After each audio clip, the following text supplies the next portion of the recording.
The Mona Lisa is arguably the most famous painting in the world, the only painting in the Louvre that is protected by bulletproof glass, and the only painting that I know of that has a personal physical mailbox because of all the love letters that she receives. 500 years after this painting was painted, there are still about 60,000 people typing her name into Google every single day. And so why is this? How does a painting remain at the heart of culture for 500 years? Why is the Mona Lisa worth hundreds of millions of dollars? And why is she the ultimate masterpiece? Now it all starts in 1503 when Leonardo starts painting the Mona Lisa. To give you a little bit of context, the Mona Lisa was painted during the Renaissance and transformed itself from a regular portrait painting into the symbol of the Renaissance itself. And so let's start off with defining the characteristics of Renaissance art in the easiest way possible. When we speak about Renaissance art, we typically refer to art created in Europe during the 14th, 15th and 16th centuries. The development of the Renaissance period changed the course of art related to Well, let's just skip that and get to the point. Why is the Mona Lisa considered the ultimate masterpiece?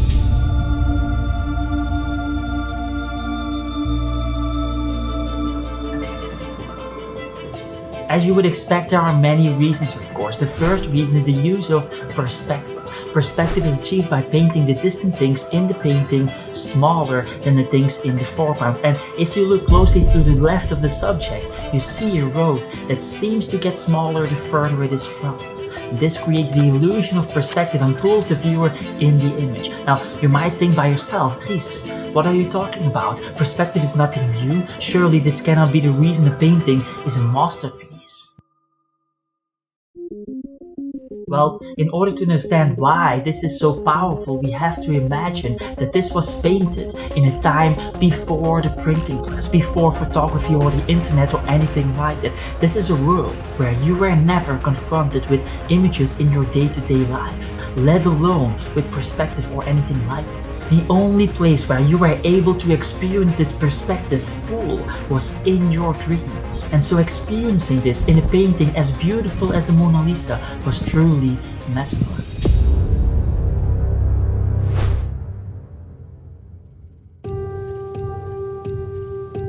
The next technical revolution found in this painting is the Sfumato effect. The Sfumato effect is a painting technique used for softening transitions between colors. It's used to mimic things that are out of focus or to blend things in a realistic way. In the Mona Lisa, we see this in her skin, where it enhances the sense of realism, but also in, for example, the background, where you see the mountains and the sky blended in each other in a very out of focus type of way. This strengthens the illusion of perspective we talked about and creates more depth in the painting. And you also have to understand that this was unheard of at that time. Normally paintings had both the subject and the background in focus. Now, why is this so important in the Mona Lisa painting? Well, it's widely accepted that Leonardo invented the Sfumato technique. In other words, if it wasn't for Leonardo, we would not have had the background blur effect in Instagram, for example. Our Instagram feeds would just be hot girls in front of things instead of hot girls in front of blurred backgrounds. So thank you, Leonardo. Joking aside, besides the Sfumato technique and the use of perspective, we could also talk about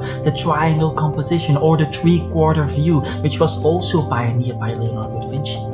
Previously, portraits only came in front or side views. Or we could talk about the fact that Mona looks so natural even though she doesn't even have eyebrows. Or the fact that she looks straight at us, which was unheard of for women in portraits at the time. This was only done for men. #feminism, #Da Vinci. Or we could talk about the way Leonardo influenced the fashion in which artists would dress their subjects for hundreds of years to come. Or we could talk about the hidden geometry found in the painting resembling the laws of beauty. The list goes on and on and on, but none of these things are as interesting as the smile.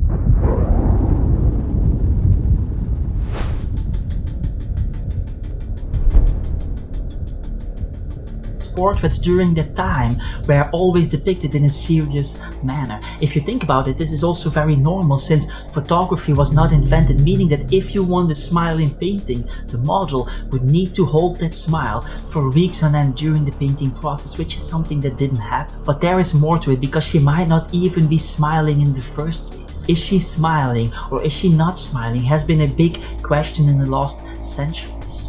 And the reason for this ambiguity comes from the fact that she is actually doing both. She is smiling and not smiling at the same time. If you take your hand and you cover the left side of her face, you will see that she is smiling, and if you cover the right side of her face, you will see a strange, judgy, I'm better than you type of expression. Now, besides this trick, there is one more trick that Leonardo pulled off that is even more impressive and made her smile even more mysterious. It's a trick that took us 500 years to discover and was only recently found by Harvard neuroscientist Dr. Margaret Livingstone.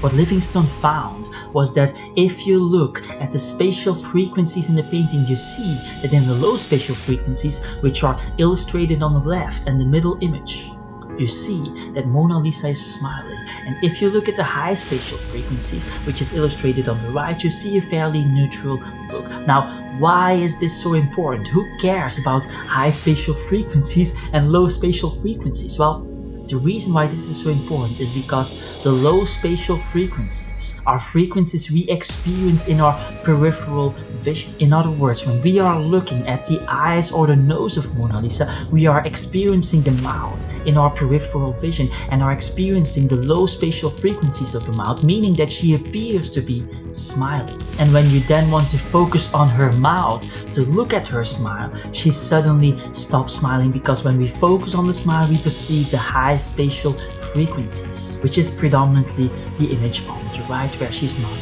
smiling. You can test this for yourself. The moment you look at her eyes, she appears to be smiling, and the moment you look at her mouth, she somehow stops smiling.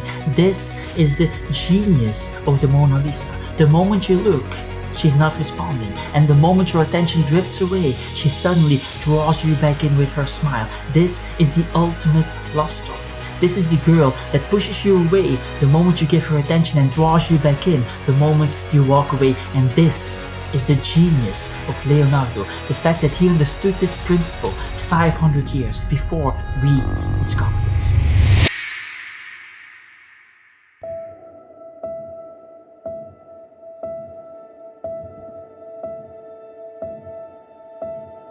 Now, after all of the things that I just mentioned, there is one question that remains. Why the Mona Lisa? The Sfumato technique and the use of perspective is amazing, but you also find it in other paintings done by Leonardo. And the colors, the triangle composition, the three-quarter view, the clothes, the stare, the meaning, the artistic skill, and all the other things we could talk about are all amazing. But you find those things or similar things in all the other works of Leonardo as well. And so, why is it that the Mona Lisa specifically has such a big impact on society? Well, let's first look at the impact that she had in the first place, because this is rather mind-blowing. The Mona Lisa literally drove people to death.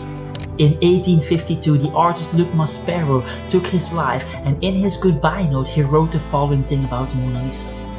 For years, I have grappled desperately with her smile, and now I prefer to die. He wrote this right before he jumped from the 4th floor, and it's not just people committing suicide, it's also people falling in love. When Vincenzo Berrugia, the man who stole the painting, was questioned in court, he said in court as his official defense that the reason he stole the Mona Lisa was because he fell in love with her. He fell in love with her smile, he said. And so why do some people commit suicide for the Mona Lisa, and why do some people fall in love with her? I mean, in the end, she's just a painting, right? Well, not entirely. At some point, she became more than that. But in order to understand that, we have to take a look at the history of the Mona Lisa.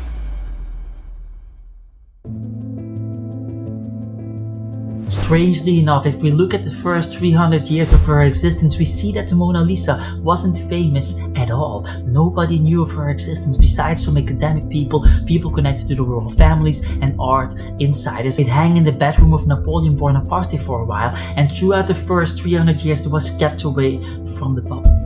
And then in 1804 it was finally made public and was put in the Louvre Museum. But it didn't become famous for another 100 years until in 1911 something happened. The Mona Lisa got stolen. And not just stolen, she got stolen at the perfect timing, around the peak of the printing press that was ready to print the story of the stolen Mona Lisa on everything. Newspapers, postcards, posters, books, magazines, you name it. There was even a film created about her. And so, ironically, the moment she disappeared, she appeared everywhere.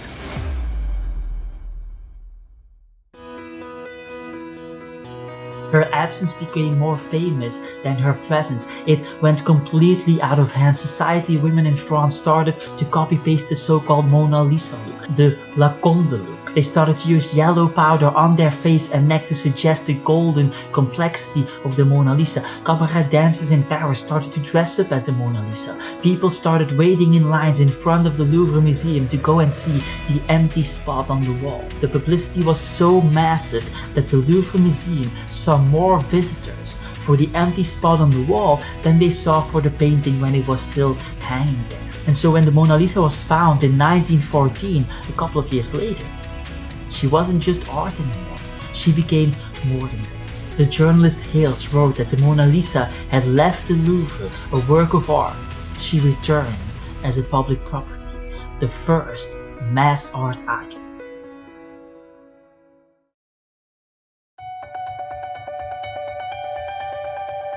So let's move on to the last chapter, because there are many questions that remain unanswered. Who is this mysterious lady depicted in the portrait? Is this perhaps a self-portrait? Did Leonardo paint the portrait entirely, or did one of his assistants finish the painting? Many questions, but there is one question more powerful than all others. Is the painting that is hanging in the Louvre Museum the real Mona Lisa? Many experts think that Mona Lisa is lost and that the painting hanging in the Louvre Museum is a different painting, possibly even from a different artist. Now this would obviously be insane, because if this would be the case, it would mean that we have to rewrite the history of the last 500 years. And so usually when rumors like this occur, these things are just conspiracy theories. But in this case, there might be something true about it. Because in the last couple of years, there has been some profound research that surfaced.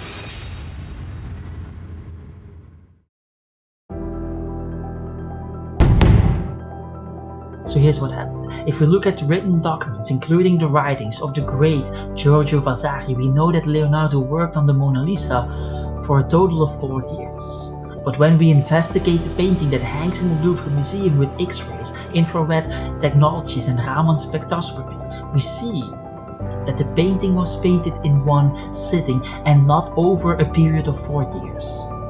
We see that the painting was not overpainted and that there were no corrections made except for one small correction on the hand. They also discovered that the colors were blended together without huge time intervals in between the blending, again suggesting that the painting was made in one sitting. And besides all of that, Da Vinci also said the following thing about the Mona Lisa. The prettiest smiles hide the deepest secrets. The prettiest eyes have cried the most tears, and the kindest of hearts like Dries Ketels' videos, because it helps out a lot with the algorithm, so thank you very much. P.S.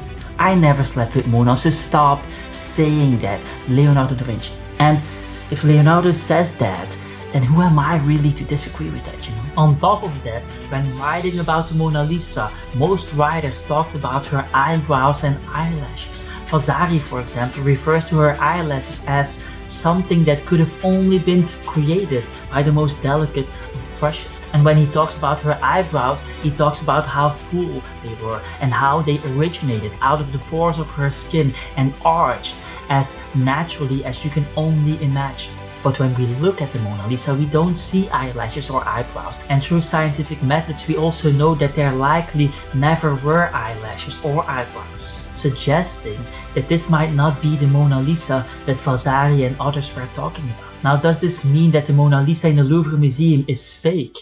No. There are many possibilities. Perhaps Vasari's writings are wrong. Perhaps he never actually saw the Mona Lisa in real life and wrote about her based on oral sources only, which was somewhat usual at the time. Or perhaps the eyelashes and eyebrows washed off through time and we don't have the measurement systems, the measurement instruments to measure that yet. Perhaps he painted on it for 4 years and only made one correction, namely on the hands. Or perhaps the Mona Lisa has not been found yet and is still somewhere out there in someone's attic without them knowing. My name is Dries Ketels, I'm an artist and hope to see you around in some other art documentary or art video on my channel.